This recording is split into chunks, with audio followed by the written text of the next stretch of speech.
اللہ تبارک و تعالی نے مال کے اوپر ایک فریضہ عائد فرمایا ہے زکوٰۃ کا، کہ اگر آدمی صاحب نصاب ہے تو اپنے مال کا 2.5% حصہ، 40واں حصہ وہ اپنے معاشرے کے غریب افراد میں خرچ کرے، ایسے افراد میں کہ جو تنگ دست ہیں، صاحب نصاب نہیں ہیں، ان کو 2.5% کا حساب سے دینا ہوگا۔ اور یہ فریضہ ایسا ہے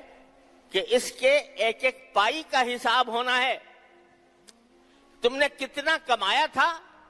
اور کتنی زکوٰۃ ادا کی تھی، اس کے ایک ایک پائی کا حساب ہونا ہے۔ کیونکہ اکثر و بیشتر ہمارے معاشرے میں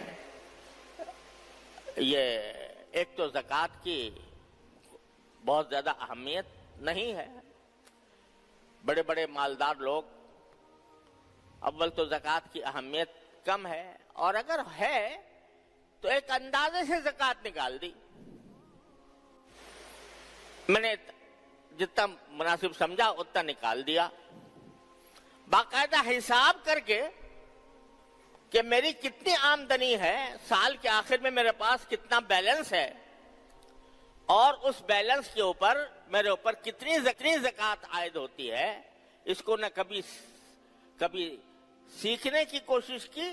نہ سمجھنے کی کوشش کی کہ کیا طریقہ ہوتا ہے حساب زکوٰۃ کا حساب کرنے کا، کس کس چیز پر زکوٰۃ ہوتی ہے، کس چیز پر زکوٰۃ نہیں ہوتی،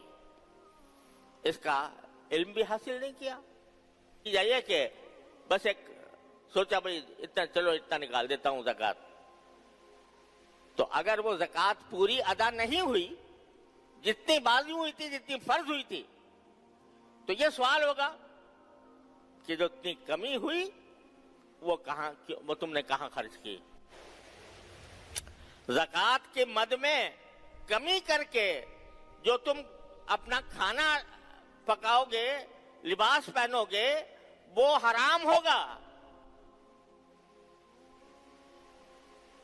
یہ چیز ایسی ہے کہ جس سے بہت زیادہ غفلت ہے ہمارے معاشرے کے اندر، ایک اندازہ لگایا نکال دیا، لیکن اگر اس میں کسی کی زکوٰۃ رہ گئی تو اس زکوٰۃ کے جو پیسے زکوٰۃ کے تم نے بچائے، اس سے جو کام بھی کرو گے، جو چیز بھی خریدو گے، جو کھانا بھی کھاؤ گے، جو لباس بھی پہنو گے، وہ حرام ہے، اور تمہارے لیے جہنم کی طرف لے جانے کا ایک دروازہ ہے۔ ایک حدیث میں رسول کریم صلی اللہ علیہ وسلم کا ارشاد ہے کہ ما خالت زکات من مال اہلکتہ،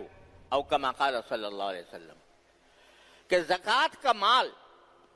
اگر کسی بھی مال کے اندر مل جائے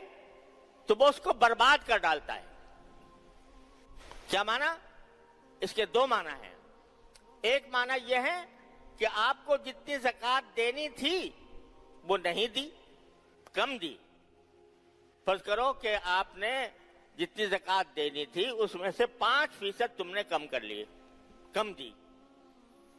اب یہ 5% تمہارے دوسرے حلال مال میں مل گئے، تو یہ 5% زکوٰۃ کا مال جو تمہارے حلال مال کے اندر ملا، یہ اس باقی حلال مال کو بھی برباد کر دے گا۔ برباد کرنے کا مطلب یہ کہ ایک تو تمہیں آخرت میں اس کی جواب دہی کرنی ہوگی، اور جواب دہی نہیں کر سکو گے تو جہنم کا عذاب بھگتنا پڑے گا، اور دوسرا یہ کہ اس دنیا کے اندر بھی جو باقی مال ہے اس میں بے برکتی ہوگی۔ زکوٰۃ جو ہے وہ ایک طرح سے مال کو پاک کرنے کا ذریعہ ہے۔ مال کو پاک زکوٰۃ کہتے ہی اس لیے ہیں، زکوٰۃ کے معنی ہے صفائی، پاکیزگی۔ تو زکوٰۃ جو ہے وہ کیا کرتی ہے؟ وہ اپنے جو باقی مال ہے اس کو پاک صاف کر دیتی ہے، اس کے اندر پاک صاف کرنے کے نتیجے میں برکت والا مال ہوتا ہے، وہ اس سے جو انسان نفع اٹھاتا ہے اس میں برکت ہوتی ہے۔ لیکن جب زکوٰۃ تمہارے مال میں مل گئی، یعنی زکوٰۃ مال میں ملنے کا معنی یہ کہ تم نے پوری زکوٰۃ ادا نہیں کی تھی، کچھ بچا کے اپنے خرچ کے اندر لے آئے، تو وہ باقی مال کو بھی ہلاک کر دے گی۔ ایک معنی یہ ہے۔ دوسرے معنی یہ ہے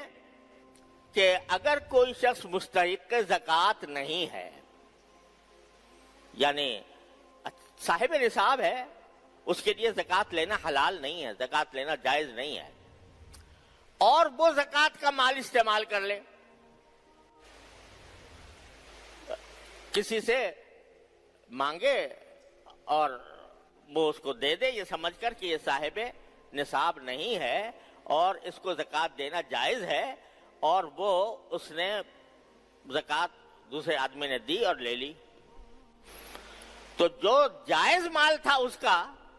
وہ زکوٰۃ اس کو بھی ہلاک کر دے گی، اس کو بھی برباد کر دے گی، یعنی وہ بھی ایک گناہ میں شمار ہوگا۔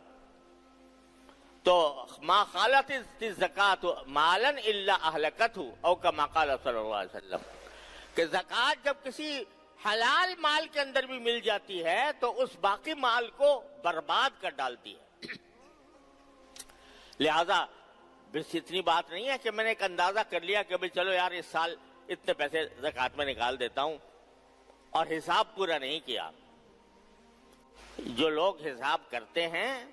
تو ان کو اس کام کے لیے باقاعدہ اچھا خاصا محنت کرنی ہوتی ہے، اور اس کے ذریعے حساب کیا جاتا ہے کہ بھئی اتنی زکوٰۃ میرے اوپر فرض ہوئی ہے۔ محض اندازے سے نکال دینا درست نہیں۔ تو دوسرا فریضہ مال کے اوپر یہ ہوتا ہے خرچ کرنے کے سلسلے سے۔ اب اگر آخرت میں یہ پوچھا جائے گا کہ تم نے مال کہاں خرچ کیا، تو اس میں یہ سوال بھی داخل ہے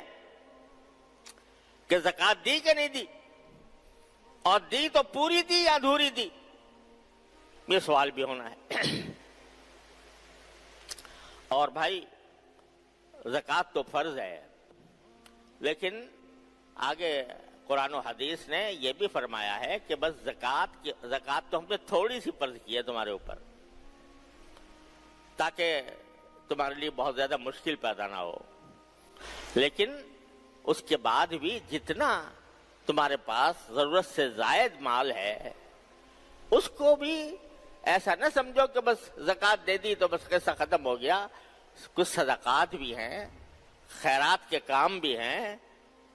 نیکی کے کام بھی ہیں، ان کے اندر خرچ کرنے کو قرآن انفاق فی سبیل اللہ سے تعبیر کرتا ہے، اللہ کے راستے میں خرچ کرنا۔ اور اس کے بارے میں حدیث میں آتا ہے، وہ قرآن شریف فرماتا ہے کہ یسألونک ماذا ينفقون، آپ سے صحابہ کرام یہ سوال کرتے ہیں کہ کتنا مال خرچ کریں اللہ کے راستے میں۔ اس کا مطلب زکوٰۃ نہیں ہے، زکوٰۃ تو ہو گئی، زکوٰۃ کا تو حساب کتاب ہو گیا، لیکن صحابہ کرام یہ پوچھتے تھے کہ قرآن کریم یہ کہتا ہے لن تنالوا البر حتى تنفقوا مما تحبون، اس وقت تک نیکی کے مرتبے تک نہیں پہنچ سکو گے جب تک کہ تم اپنی محبوب چیزیں خرچ نہ کرو اللہ کے راستے میں۔ تو صحابہ کرام نے پوچھا کہ کیا خرچ کریں، کتنا خرچ کریں؟ قرآن نے ایک ضرب کہہ دیا، قل العفو، جواب میں کہہ دو کہ جو تمہاری ضرورت سے زیادہ ہو، جو تمہاری ضرورت سے زیادہ ہو اس کو جتنا چاہو خرچ کرو۔ اب آدمی ہر ایک اپنے گریبان میں منہ ڈال کر دیکھ لے کہ میری حقیقی ضرورت کیا ہے، کتنی ضرورت ہے مجھے، اتنی رکھے بے شک، اور اس کو رکھ کے باقی جتنا اللہ نے دیا ہے تو چلو آئندہ کی بھی کچھ تھوڑی بہت آدمی مستقبل کا بھی خیال کر لے کہ بھئی ہو سکتا ہے ضرورت پیش آ جائے تو میں کچھ پیسے جمع بھی رکھوں، لیکن اس کے بعد جو ضرورت سے زائد ہے اس کو تم زیادہ سے زیادہ اللہ تعالیٰ کے راہ میں خرچ کرنے کی کوشش کرو۔ تو اگر تم نے ایسا کیا تو آخرت میں تمہارا مال تمہارے لیے ایک زبردست نعمت ہوگا، جنت کا دروازہ ہوگا۔ اور اگر نہیں کیا اور زکوٰۃ بھی ادا نہیں کی تو حدیث میں آتا ہے کہ جو شخص زکوٰۃ ادا نہیں کرتا، قرآن کریم نے فرمایا ہے کہ سَيُطَبَّقُونَ مَا بَخِلُوا بِهِ يَوْمَ الْقِيَامَةِ، جس مال کو بخل کی وجہ سے انہوں نے خرچ نہیں کیا تھا زکوٰۃ میں، تو وہی مال ان کا طوق بنا دیا جائے گا گلے کا قیامت کے دن۔ اور حدیث میں اس کی تشریح آئی ہے کہ وہ مال ایک سانپ کی شکل میں آئے گا، جس کے 2 دھاریاں ہوں گی اس کے اوپر، اور وہ اس کے گلے کا طوق بنے گا، اور وہ اس کی باچھوں کے اوپر حملے کرے گا اور کہے گا میں ہوں تیرا مال، میں ہوں تیرا خزانہ جو تو نے جمع کر کے رکھا تھا۔